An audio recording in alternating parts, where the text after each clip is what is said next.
If the comments on my video are anything to go by, it looks like Indian might have a bit of a hit on their hands with the new Indian Chief lineup. With that in mind, after recently comparing the new Harley Street Bob 114 to the new Honda Rebel 1100, I thought it timely to pit the new Chief against the new Rebel. As per usual, we'll run over the standout features for each model, run the numbers, power, weight, pricing, etc. Then, after calculating the power to weight figures for each bike, drop them onto my virtual drag strip in an attempt to see who would be first across the finish line. And we'll round it all off by assessing the ergonomics of each bike by seeing how a 6-foot 1-inch rider and a new 5-foot 9-inch rider fit on both these bikes. Before we get into it, I just want to say a big thank you to my existing subscribers and also welcome aboard all the new subscribers that have joined over the last few weeks. You guys are awesome. Thanks so much. Okay, let's go. First up, let's remind ourselves of the standout features for the new Indian Chief lineup. Well, first of all, there's a lineup. It's not just one bike, but 3. The Chief Dark Horse, the Chief Bobber Dark Horse, and the Super Chief Limited. Having 3 different configurations of the same models to choose from at launch is a huge plus. Indian have obviously taken a leaf out of Harley's book with their Softail range, but that's not a bad thing. Next up is the instrument display. Not only is it a good-looking display, but there's a sat-nav lurking in there. I'll bet nobody saw that coming. Next up is styling. I think they're great-looking bikes, with my pick being the Bobber and Super Chief. I think the 116 engine looks brilliant nestled in that frame. There is an option for the 111 engine in other markets, but after a recent discussion with my local Indian dealer, I've since learnt that won't be the case for Australia. It's 116 only here in Oz. Another standout is LED lighting all round, and I'm particularly partial to the dual rear shocks, especially the shrouded options proudly on display on the Bobber.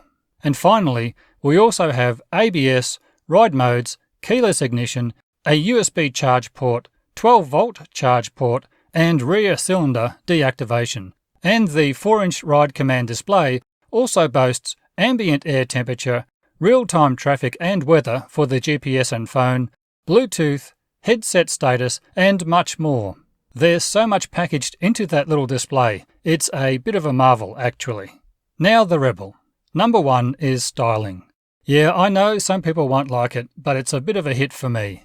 Next up is that 1100cc parallel twin engine. It is giving up some cubes to the Chief, but as we'll see, when it comes to power to weight, the Rebel punches well above its weight division. Throttle by wire allows for cruise control as standard, and the option of Honda's slick DCT gearbox is a welcome addition.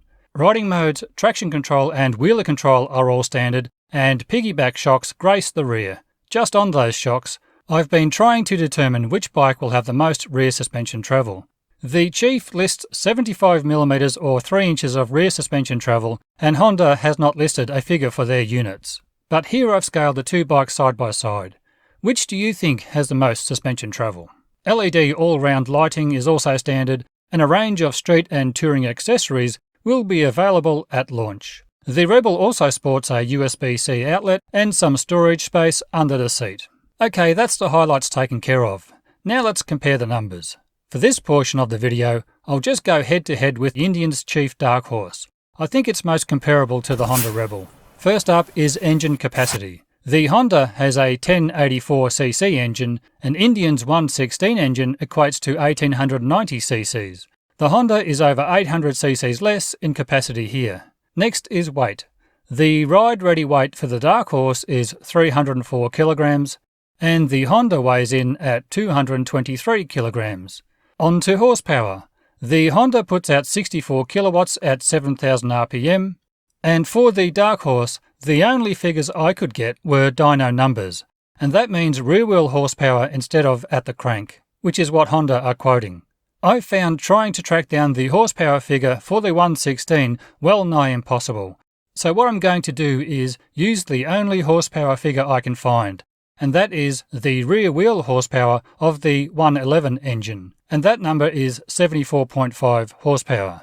Now, it's well accepted that there is a loss of about 10 to 15% horsepower when measuring from the crank versus the rear wheel. I'm going to be generous and work on 15%, which brings the horsepower figure now up to 88. I'll also add 4% for the capacity difference from 111 to 116.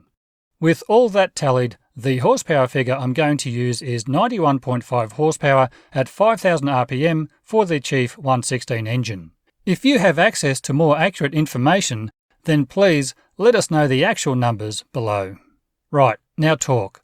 The Honda puts out 98 Newton meters at 4,750 RPM, and the Dark Horse generates 162 Newton meters at 3,200 RPM, over 1.5 times more than the Rebel. Next, I want to look at tank sizes and fuel economy. The Honda's fuel tank is 13.6 litres, and the Dark Horse boasts a 15.1 litre fuel tank.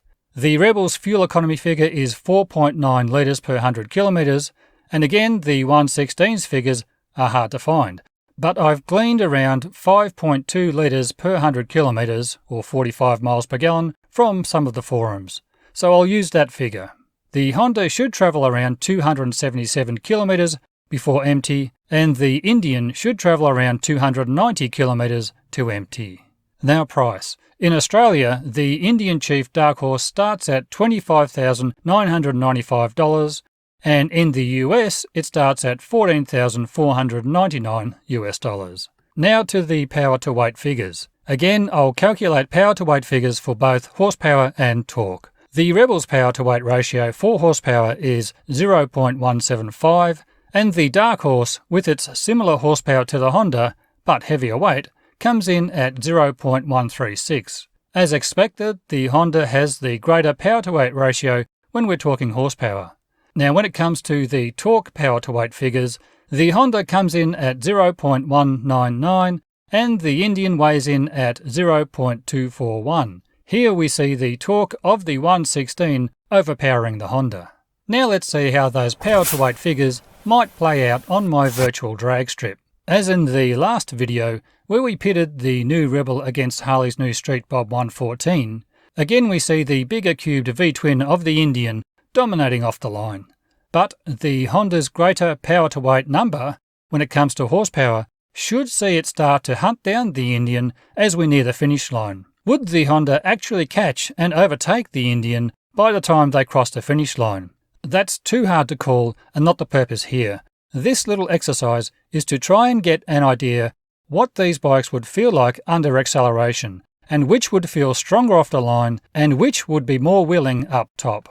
With all that said, let's see how each bike fares for ergonomics. If you're a subscriber with notifications turned on, you should have received a post introducing the newest member of our family. Meet Ted.